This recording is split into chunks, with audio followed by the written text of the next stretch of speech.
All right. So I get asked a lot, how the heck do you choose a mortgage professional? Like, there's so many choices, and there is, right? And then of course you've got some of the big names that have spent millions and billions of dollars on Super Bowl ads and whatever. They're advertising you all the time. How the heck do I pick what's the right choice? So I'm gonna be the outlier here. A lot of mortgage professionals will tell you, you definitely have to go local. That's not necessarily true. I will say that local is a very good way to go because they're definitely going to be dialed in on, understanding the market in your specific area, etc., etc., etc. But that isn't always the best fit for everybody, okay? So the reality is you need to pick what is the most important thing to you, right? Is the most important thing to you expertise, right? Do you want somebody who's going to spend a lot of time in the education process, really helping you understand and know exactly where you stand, in the process, etc.? So do you want a little more hand-holding, if you will? Do you want somebody who is going to do a lot of things online, electronically, you're a busy person, you want to handle everything in kind of an electronic type of a format, if you will? Is that more important to you? I mean, what matters, right? Are you looking for the absolutely bare bones, lowest possible interest rate that exists in the marketplace? Is that what you care about?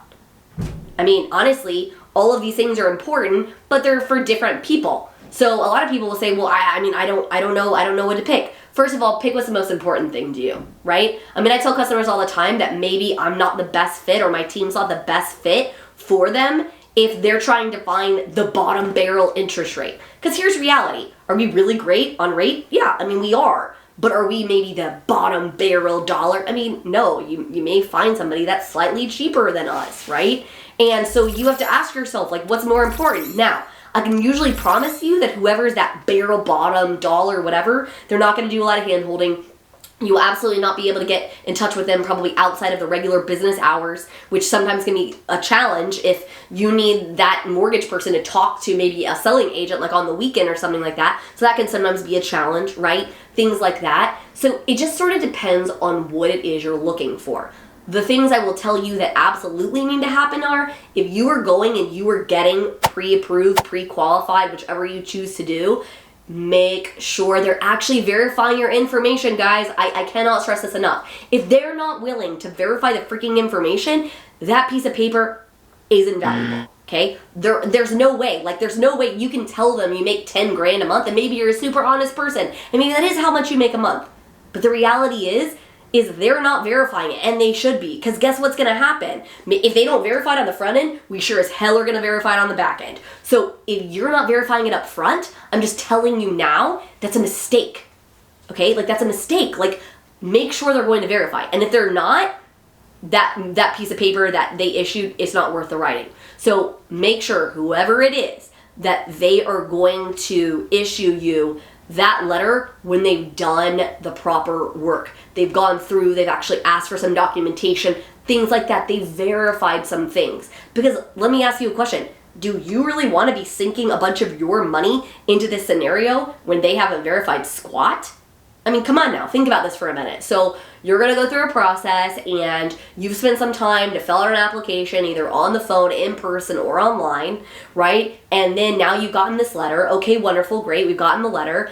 And now you're going to go ahead and you make an offer on a house and you find the perfect house.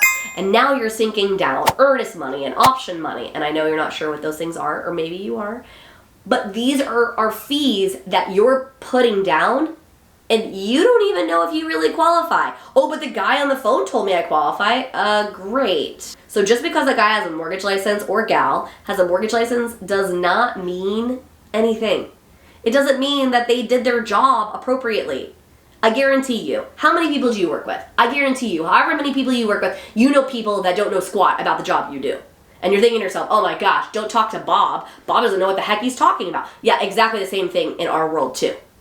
Is that who you want to write your loan? I mean, I'm just saying, largest financial transaction of your life, you do you. So if you want to go ahead and let that person allow you to put thousands and thousands of dollars on the line based on their word, by all means, you go and do it. I do not recommend that. So at least make sure that the person who is doing that does that job, right? So make sure you're getting what you're looking for. And understand, you're not going to get all of it. You're not. We have a joke in our world. It's you get 3 things, right? You get 2 of 3 things. Speed, service, price. You're not going to get all 3. And I just did my fingers wrong. Speed, service, price. Usually you're going to get 2 out of the 3. So we can be fast and we can help you well, but we're not going to be the bottom barrel cheapest price, right? We can be cheap and we can be fast, but your service is probably going to suck. Very, very, very hard to find all 3. It's just the truth, right? So you have to ask yourself what is the most important thing to you. And that's not always the same for everybody. So ask yourself that question and then go out and, like I said, do a little bit of research. I mean, there's this great thing. It's called Google, Facebook, asking a friend or a family member. I mean, all these people are great resources, guys. Go and look at some reviews. Go look at their website. Maybe give them a phone call and just have like a 5-minute conversation so you can kind of get a vibe or whatever, right? Like, these are things that you should know when you're picking your mortgage professional. So in my mind, like for me personally, what I care about is I want to be educated and I want to feel like I matter. That is really, really important to me. So if I have to pay a tiny bit higher price for those 2 things, I'm willing to do it. That's important to me. I want to make sure that if I have a question, they're going to answer it. Either via technology, get on the phone with me, email, whatever it is. I want to make sure that they're going to do that for me. So that's me. That's what I want. My husband is totally different, right? So he would want something potentially completely different. And that's okay. So whatever it is that you want in your mortgage professional, the best way to find out is to go out there and see, right? Maybe do a quick Google search, or if you know somebody, a recommendation.